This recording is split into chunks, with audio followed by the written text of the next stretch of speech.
Καλησπέρα σε όλους.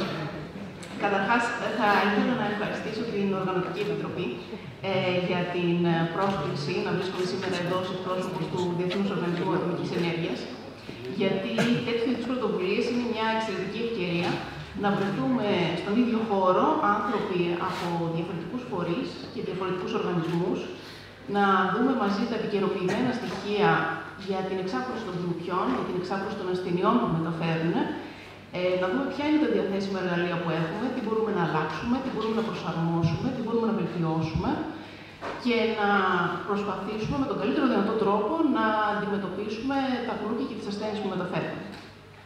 Σήμερα λοιπόν θέλω να παρουσιάσω τη δουλειά που κάνουμε στον Διεθνή Οργανισμό Ατομικής Ενέργειας για την ανάπτυξη της Sterile Easy Technique, δηλαδή της απελευθέρωσης στήρων εντόμων, ή αλλιώς SIT για συντομία, για τα AIDS κουνούπια, μια δουλειά που ξεκινάει από το εργαστήριο και περιλαμβάνει την ανάπτυξη μεθόδων και πρωτοκόλων και φτάνει μέχρι την εφαρμογή τους στο πεδίο.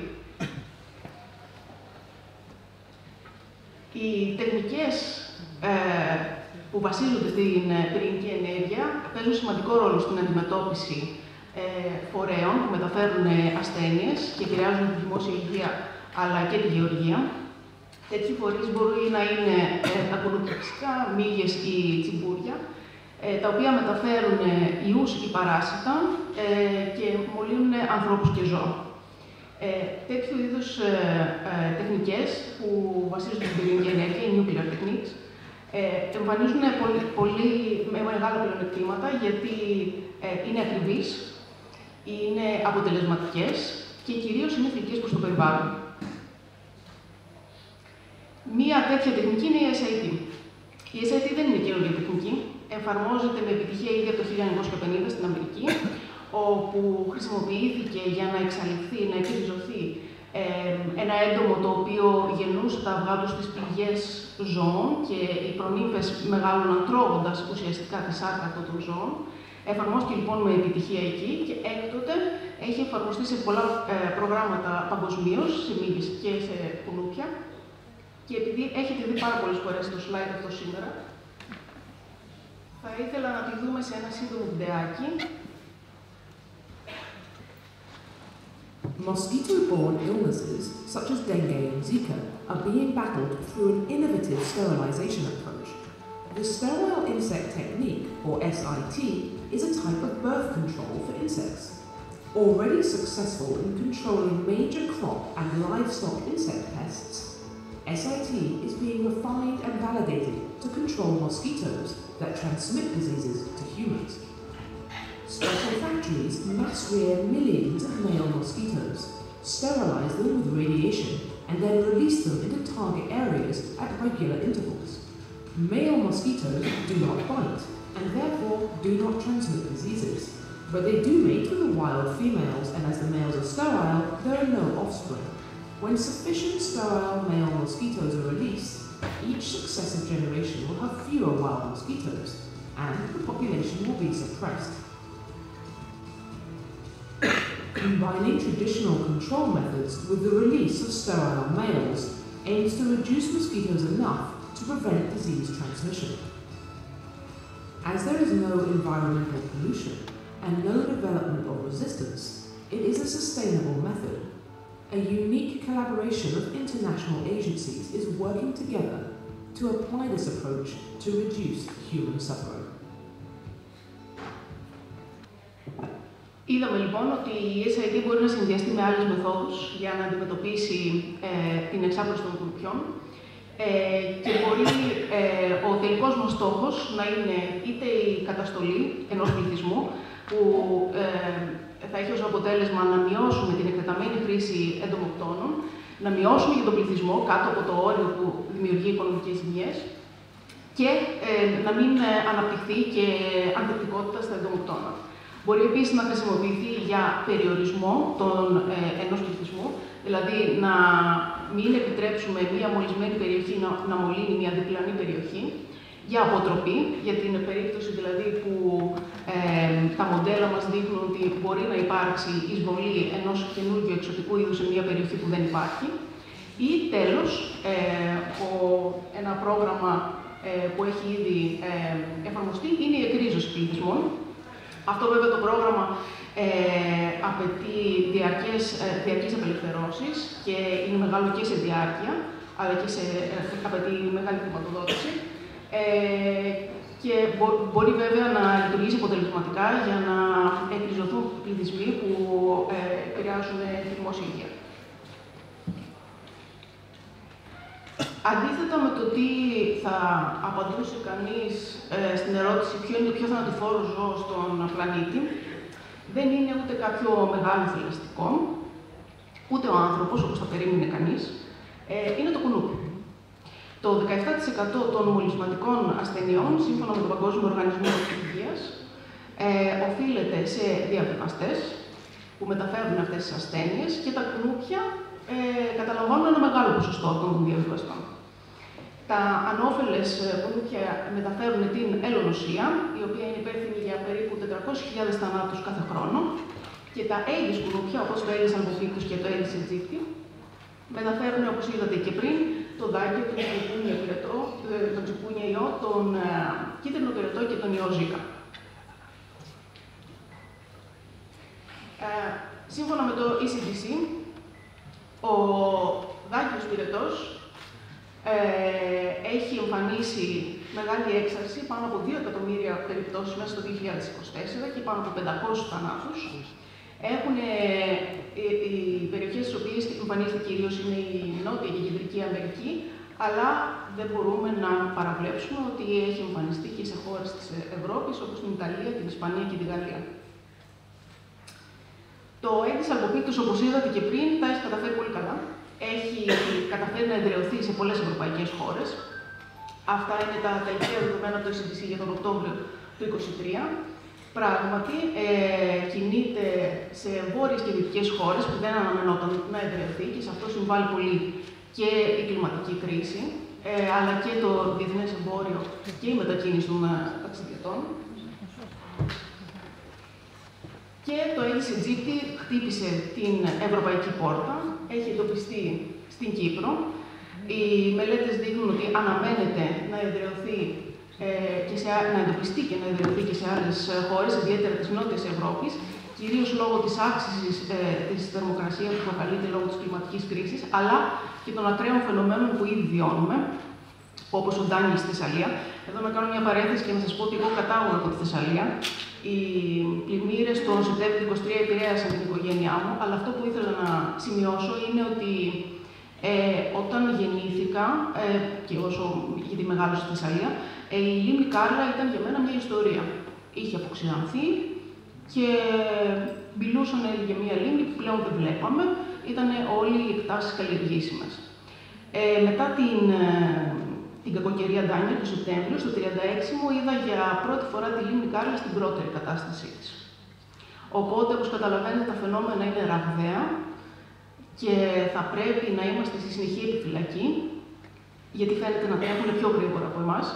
Και τα δεδομένα λοιπόν από το ECDC που είναι για τον Οκτώβριο του 2023 και δείχνουν ότι δεν υπάρχει Aedes aegypti σε άλλες ευρωπαϊκές χώρες πέραν της Κύπρου, δεν σημαίνει απαραίτητα ότι δεν υπάρχει. Μπορεί απλά να μην έχει εντοπιστεί ακόμα. Γι' αυτό πρέπει να είμαστε στη συνεχή επαγρύπνηση και η επιτήρηση με παγίδες να είναι συνεχής. Με βάση λοιπόν αυτά τα δεδομένα, αυτά που κάνουμε στον Διεθνή Οργανισμό Ατομικής Ενέργειας είναι να αναπτύσσουμε πρωτόκολλα και διαδικασίες, οι οποίες στοχεύουν στην ανάπτυξη ενός πλήρους πακέτου SID, το οποίο αποτελείται από βήματα όπως η μαζική εκτροφή των εντόμων, η ανάπτυξη τελεχών με γενετικές μεθόδους που θα μας βοηθήσει να έχουμε στελέχη με μορφολογικούς χαρακτήρες, οι οποίοι θα μας βοηθούν να διαχωρίζουμε αρσενικά και θηλυκά, ο διαχωρισμός αρσενικών και θηλυκών, η στήρωσή τους, ο ποιοτικός τους έλεγχος, γιατί είναι σημαντικό τα στήρα αρσενικά που απελευθερώνουμε να είναι ικανά να εντοπίζουν τα άγρια θηλυκά και να ζευγαρώνουν μαζί τους. Και φυσικά η μεταφορά αυτών των κουνουπιών στην περιοχή που πρόκειται να απελευθερωθούν και η τελική τους απελευθέρωση. Όσον αφορά λοιπόν τη μαζική εκτροφή, έχουμε καταφέρει να μειώσουμε αρκετά το κόστος, αναπτύσσοντας καινούρια κλουβιά για τα ενήλικα κουνούπια, αλλά και καινούριους τρόπους για να μεγαλώνουν οι προνύμφες των κουνουπιών, δίνοντάς μας τη δυνατότητα να εκτρέφουμε πολύ μεγάλους αριθμούς σε πολύ χαμηλό κόστος. Όσον αφορά την ανάπτυξη στελεχών, σας δείχνω ένα χαρακτηριστικό παράδειγμα, στο οποίο ο Αντώνης Αυγουστίνος ήταν ο πρώτος που δούλεψε σε αυτό όταν ήταν στον Διεθνή Οργανισμό Ατομικής Ενέργειας. Είναι το έτσι κοιτά και το έτσι αποπίκτο στα δύο στελέχη που τα αρσενικά έχουν μαύρο χρώμα ματιών και τα θηλυκά έχουν κόκκινο. Έτσι, αυτός είναι ένας εύκολος δείκτης που μπορούν οι άνθρωποι που δουλεύουν σε αυτά τα facilities να διαχωρίσουν τα αρσενικά και τα θηλυκά. Τα θηλυκά απορρίπτονται και τα αρσενικά, τα στήρα, είναι αυτά που απελευθερώνονται στο περιβάλλον.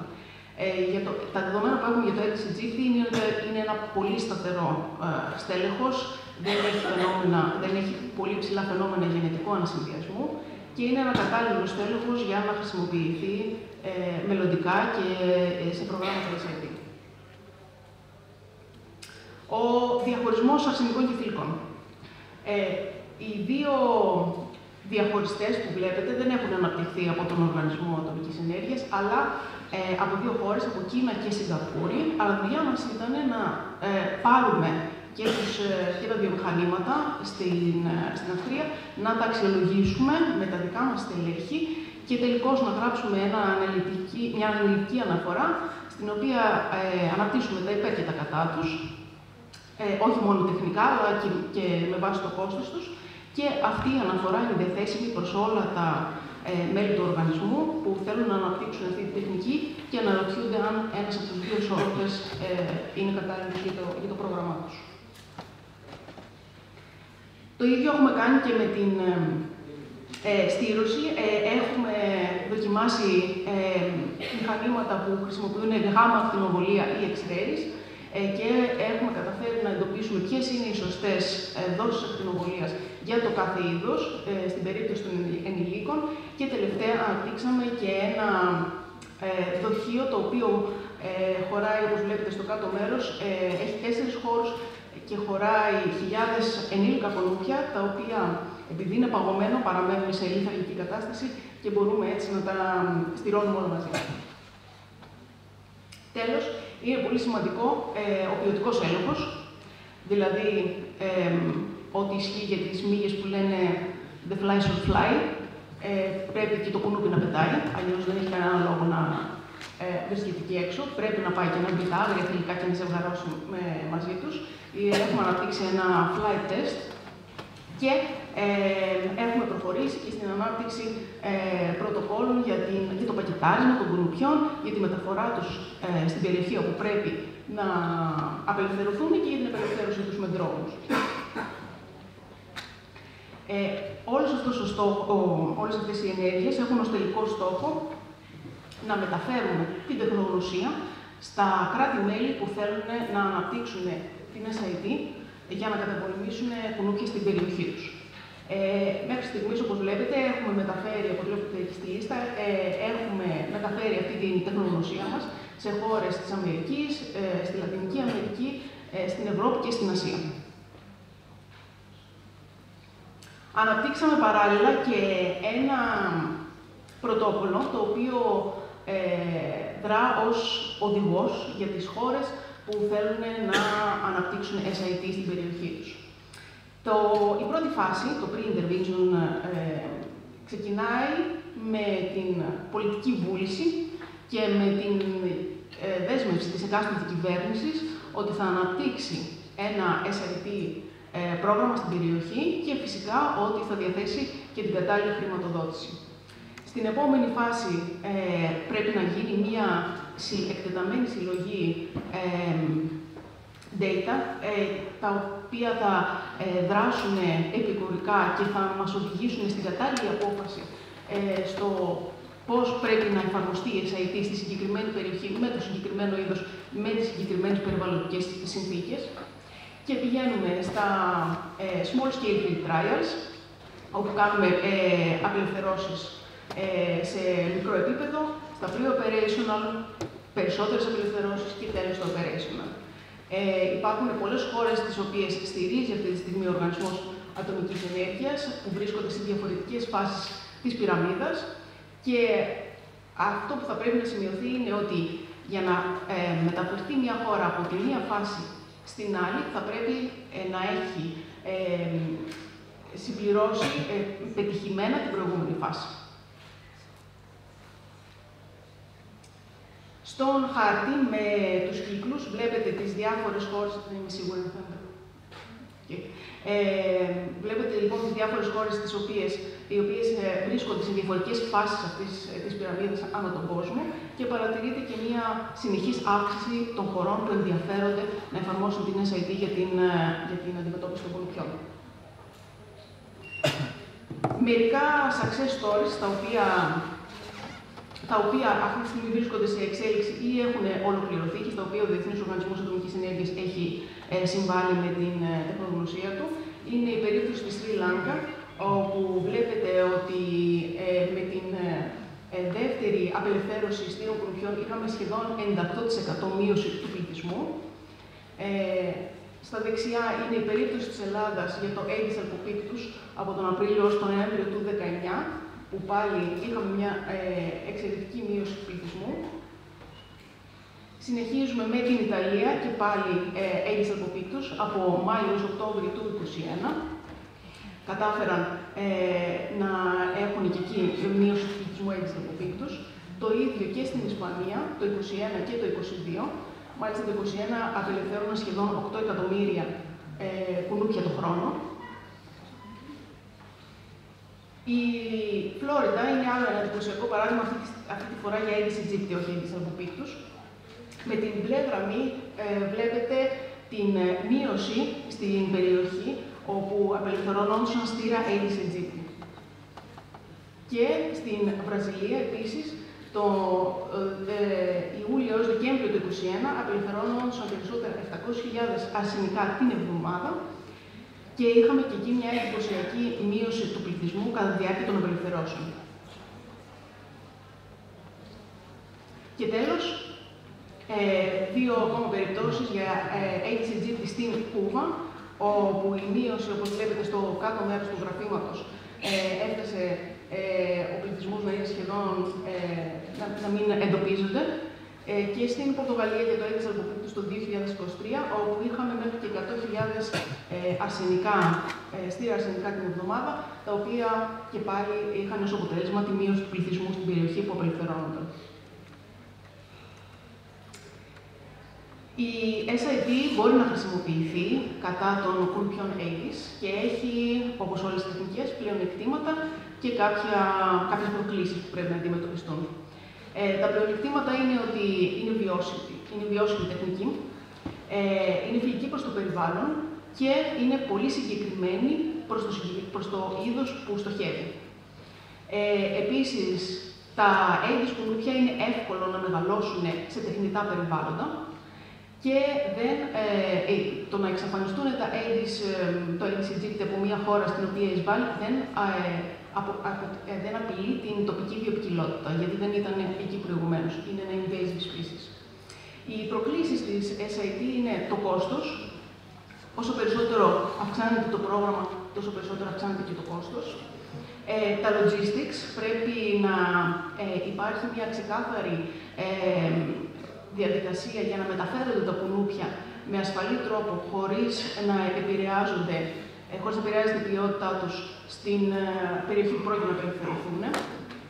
Πρέπει να θεσπιστούν ξεκάθαρη νομοθεσία για το διεθνές εμπόριο και για τη μεταφορά των στήρων κουνουπιών. Χρειαζόμαστε περισσότερη αυτοματοποιημένη τεχνολογία, γιατί χρειαζόμαστε μεγάλους αριθμούς κουνουπιών, οπότε πρέπει με την χρήση του AI να αρχίσουμε να αναπτύσσουμε τεχνολογία η οποία θα μας επιτρέπει να παράγουμε περισσότερα στήρα αρσενικά, αλλά και καλύτερης ποιότητας. Και φυσικά ενημέρωση του κοινού, που είναι από τα πιο βασικά κομμάτια στην SIT. Πρέπει το κοινό να ενημερωθεί, να ξέρει περί τίνος πρόκειται και Για να επιτύχει το πρόγραμμα, θα πρέπει το κοινό να αποδεχτεί το πρόγραμμα. Και κλείνοντας, αυτό που θέλω να τονίσω είναι ότι το όλο πακέτο της SIT έχει αναπτυχθεί για το ADCG και για το Aedes albopictus είτε από τον Διεθνή Οργανισμό Ατομικής Ενέργειας, είτε σε συνεργασία με τον Διεθνή Οργανισμό. Το διεθνές εμπόριο, η αύξηση των ταξιδιών και η κλιματική κρίση ευνοούν την είσοδο των Aedes κολουπιών στην Ευρώπη. Έχουμε ήδη δει ασθένειες όπως ο δάκιος πυρετός να εμφανίζονται στις ευρωπαϊκές χώρες και θα πρέπει να δράσουμε άμεσα για να μην δούμε εξάπλωση τους ή να μην δούμε νέες ασθένειες. Υπάρχουν πολλά success stories, όπως έδειξα προηγουμένως, με πιλωτικές μελέτες ή μελέτες στο επίπεδο του πεδίου, μεγαλύτερες μελέτες δηλαδή, που δείχνουν πόσο σημαντικό είναι να ενσωματώσει κανείς την SIT για την αντιμετώπιση τέτοιων κολουπιών.